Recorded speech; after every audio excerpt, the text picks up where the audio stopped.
Hello guys, Sergeant Dubon and welcome back to my channel.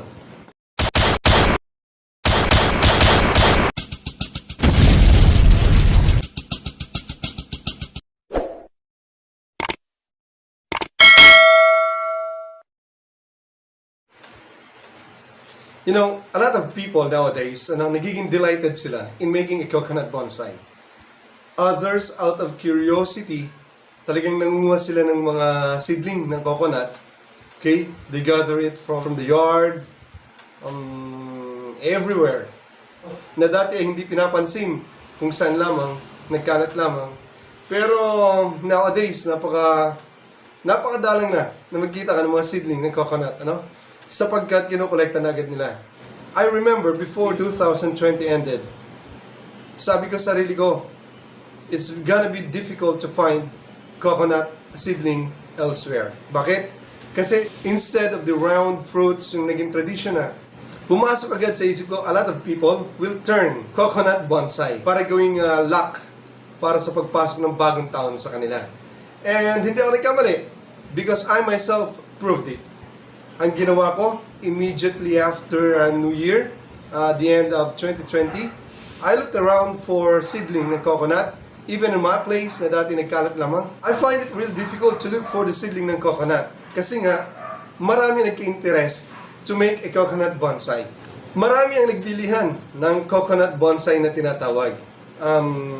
Not knowing yet the value of that coconut being a bonsai.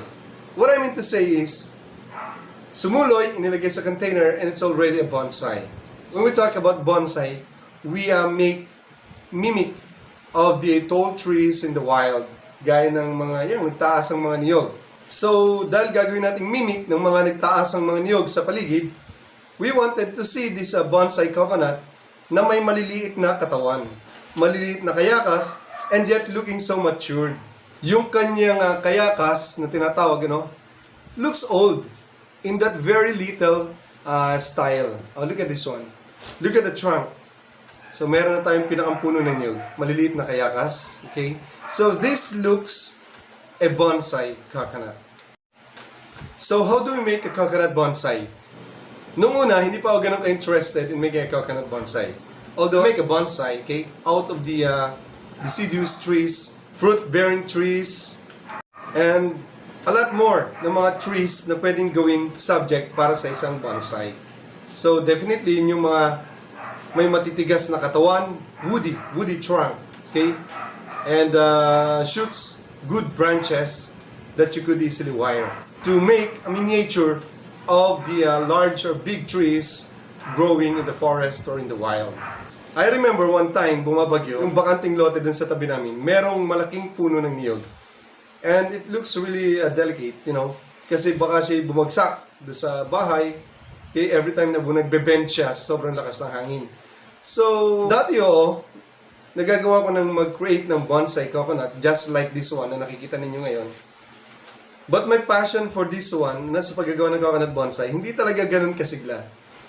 And then, nakita ko yung puno, bending sidewards, okay, na delikadong makabagsak ng bahay. So, I told myself, why not make it a subject, okay?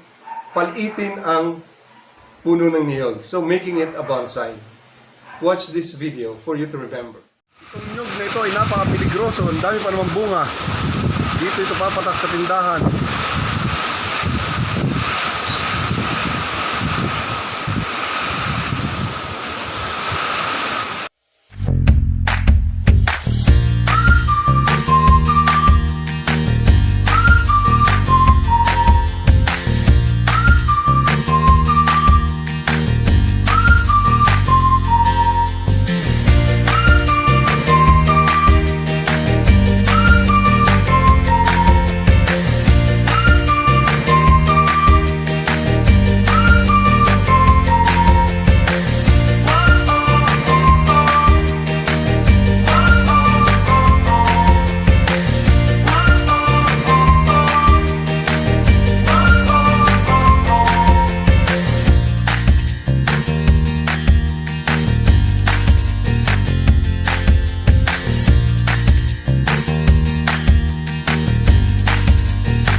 I guess that was the time also I started vlogging. There was also a time na nag-interview ako ng isang coconut bonsai lover, okay? Sabi nga niya, he's not really a bonsai artist. Doesn't know how to bonsai plants actually. Just like what other bonsai artists do. Ang sa kanya lang, during the pandemic, nagkaroon siya ng chance na mag-bonsai ng coconut. So, pinanood niya yung a lot of tutorials sa YouTube and he came up with very good bonsai coconuts in his yard. At kumikita na siya. This is the video. Maraming pagbubonsai ng isang coconut. And then, alin pa ang higit na nagtawag ng pansin sa iyo para pagtuunan mo ng husto ang paggagawa ng coconut bonsai? Sa totoo, nakakawala ng stress. Nakakawala ng stress. Oo, nakakalibang. Nakakaliban. Dahil tayo ngayon ay nasa pandemic. Okay, nasa pandemic. pandemic. Ng lockdown noon, ayun ang pinagtalagang na-focus lalo. Na-focus ka lalo. Nagkaroon ka ng time. Oo.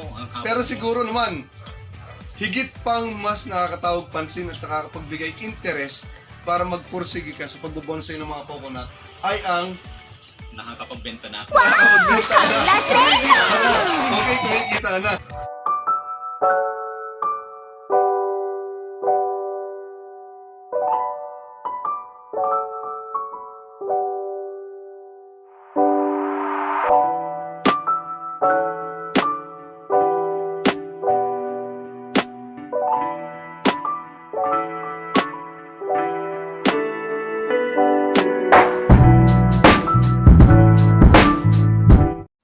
Meron din akong video na feature kung paano paliliitin yung mga matataas na kayakas ng binobonsai na coconut para magmukha itong talagang bonsai, yung tinatawag. Take a look at this video.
So kung mapapansin niyo mga bonsai, yan na.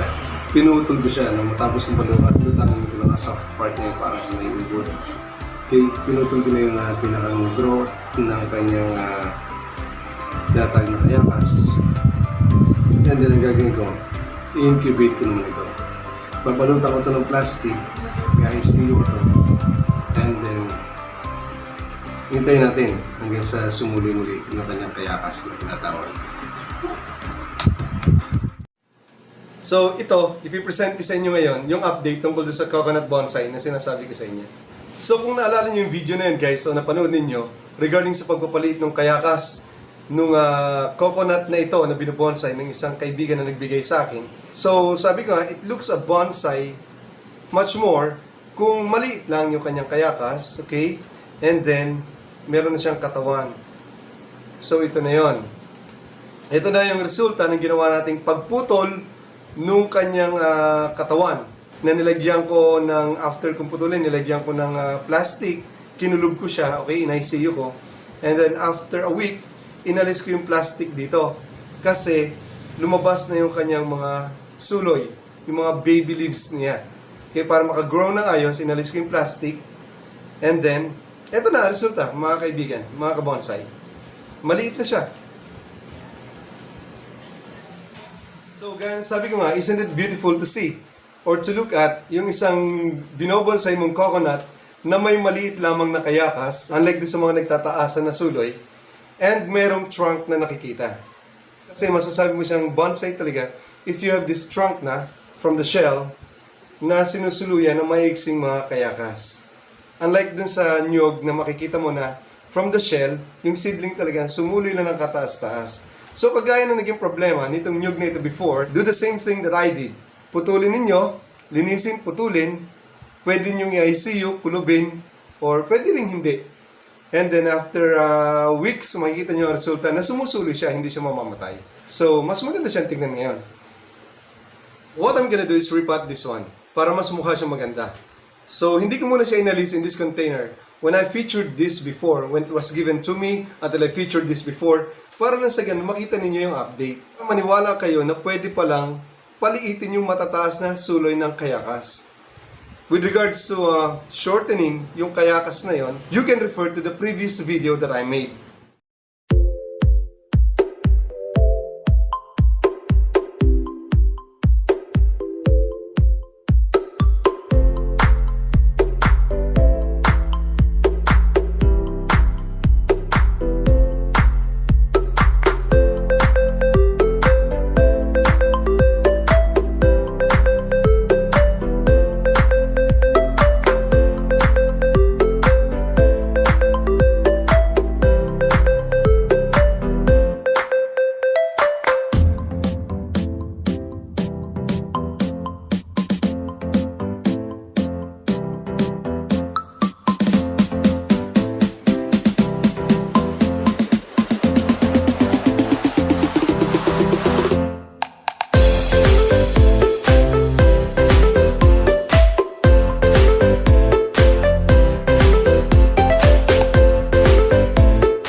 So eto, nairipad ko na siya. Hindi ba mas magandang tingnan ang isang coconut bonsai kung maliit lamang siya, maiksi ang mga kayakas, at mayroon siyang trunk na katulad nito. So, if you want to come up with a beautiful bonsai just like this one, okay, that I have here, and also this one, don't be afraid to experiment on your coconut. Mas bonsai tingnan, hindi ba? Kung mababa lamang siya, at maiksi ang kanyang katawan, at maiksi ang kanyang mga dahon or kayakas na tinatawag. So ayan mga kaibigan, mga kabonsai, once again, totoo pala na pwedeng paliitin ang nyog ninyo na lumalaki na, okay, in your container, just like this one. And you will have this kind of coconut bonsai later on. Well, I hope na may natutunan kayo mga kabonsai sa simpleng video na pinakita ko sa inyo. Regarding the updates on this coconut bonsai na pre-project ko noong nakaraan to make it really looks like a beautiful small coconut tree in a pot. So yan guys, thanks for watching. See you next time. Alright.